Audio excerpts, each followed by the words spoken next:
প্রিয় দর্শক, ডেকে নিচ্ছি আমাদের এবারের প্রতিযোগীকে। মঞ্চে আসছে সাব্বির কোরাইশি। সাব্বির, এতদিন তোমার এই ঝাঁকড়া চুল কোথায় ছিল? বেঁধে রেখেছিলাম। আজ খুলে দিয়েছো না? একদম। কি গান করবে এই ঝাঁকড়া চুল নিয়ে? লালন সাইজির অনেক জনপ্রিয় একটি গান, এসব দেখি কানার হাট বাজার, চেষ্টা করব। অবশ্যই, অনেক অনেক শুভকামনা তোমার জন্য।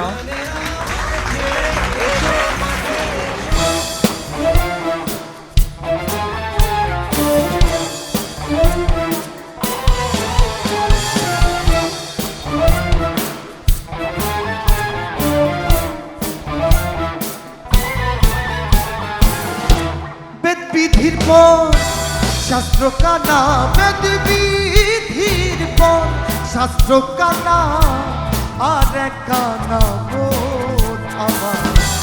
এসব দেখি কানার হাট বাজার, এসব দেখি কানার হাট বাজার।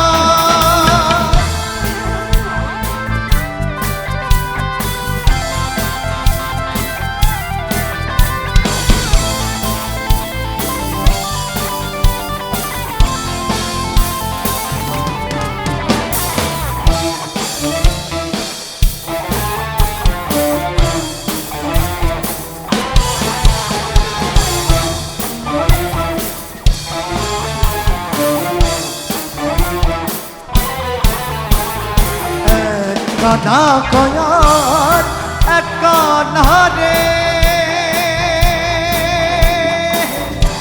চলো গো যাই ভব পারে। এক কানা কয়ার এক কানারে, চলো গো যাই ভব পারে।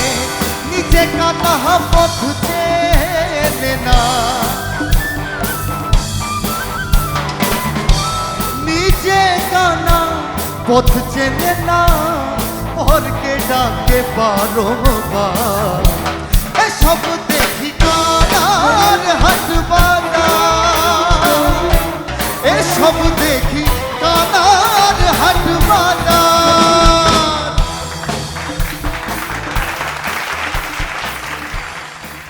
Sabbir, super performance. Thank you. আচ্ছা, আমি যতটুকু জানি তোমার বাড়ি হচ্ছে কুষ্টিয়াতে এবং সাইজির আখড়ার পাশেই একদম বাড়ি। একদম, আমার বাসা একদম লালন সাইজির মাজারের পাশেই আর কি। প্রতিদিন যাও? প্রতিদিন যাই আসলে, মানে যদি কোনো কাজ না থাকে তাহলে আমি প্রতিদিন আমি সাইজির ধামে যাই, সাইজির চরণ আমি নিই সবসময়। মানে এই সুবর্ণ সুযোগ তো আসলে সবার সব সময় হয় না। তুমি অনেক ব্লেসড যে এই সুযোগটা তোমার আছে। আমাকে একটু করে বলো তো, আমরা জানি আন্টিকে তুমি হারিয়েছো, কিন্তু আমাদের ক্যাম্পে এসে কেমন লাগছে? সবার মাঝে সেই দুঃখটাকে একটু হলেও ভুলতে পেরেছো? দুঃখ আসলে মা হারানোর দুঃখ কখনো ভোলা যায় না। যখন সকলের মা ফোন দেয়, আমার মা ফোন দেয় না। যদি তোর ডাক শুনে কেউ না আসে, তবে একলা চলো রে।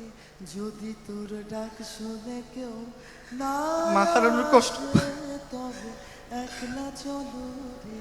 সব সময় ফোন দেয় মা, আম্মু এটা ওই যে আমাদের মহারাজার মা সব কিছু আনেন, সব কিছু।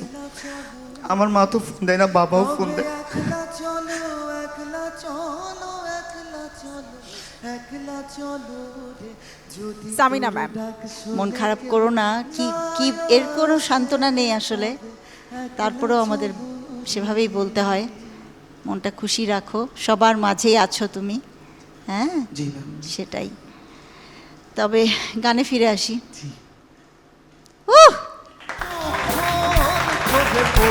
দারুণ গান দিয়ে তুমি একটা রকেট পারফরমেন্স দিলে। শুধু পারফরমেন্স না, গাওয়াটা মানে সুপার।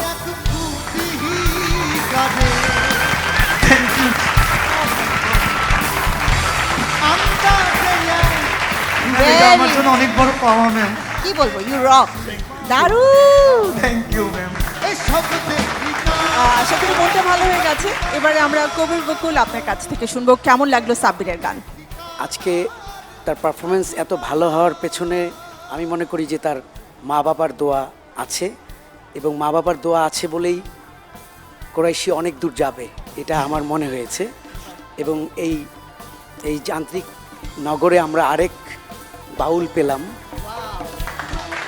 তার কণ্ঠে এসব দেখি গানার হাটবাজার এত সুন্দর তুমি গেয়েছো যে আমার আর নতুন করে কিছু যুক্ত করার কিছু নেই। সোমাপাই বলে দিয়েছেন সব। তোমার জন্য অনেক শুভকামনা। ধন্যবাদ। বন্যা ম্যাম, সাব্বির, তোমার গান নিয়ে তো বুঝতেই পেরেছো, ভালো হয়েছে গান। আমার আজকে শুনতে শুনতে মনে হচ্ছিল তোমাদের গানটা এত জমজমাট একটা গান হয়েছে, যাতে মানে পুরোপুরি অ্যাটেনশনটা ওই দিকে চলে গেছে। কিন্তু গানের যে ধরো একজন বাউল যখন গ্রাম্য বাউল রাস্তা দিয়ে গান গায়, একতারা বাজিয়ে গাইতে গাইতে যখন যায়, তখন তার গানের মধ্যে একটা টিচিং থাকে, এবং যারা শোনে বা আখড়াতে যারা শিষ্য, তাদেরকে তারা ওই শিক্ষাটাই দিয়ে যায় ধারাবাহিকতাটা। এক বহতা নদীর মতো একজন থেকে তার শিষ্যদের পরম্পরায় আস্তে আস্তে এটা ছড়াতে থাকে বা পরের সময়ে চলে যায়। এইগুলি খুব অ্যালার্ট থাকতে হবে যে আমার গানের কথার গুরুত্বটা যেন হারিয়ে না যায়। হ্যাঁ, এইটাই ভালো হয়েছে। ধন্যবাদ। সাব্বির, অনেক অনেক শুভকামনা। দোয়া করবেন। আসসালামু আলাইকুম।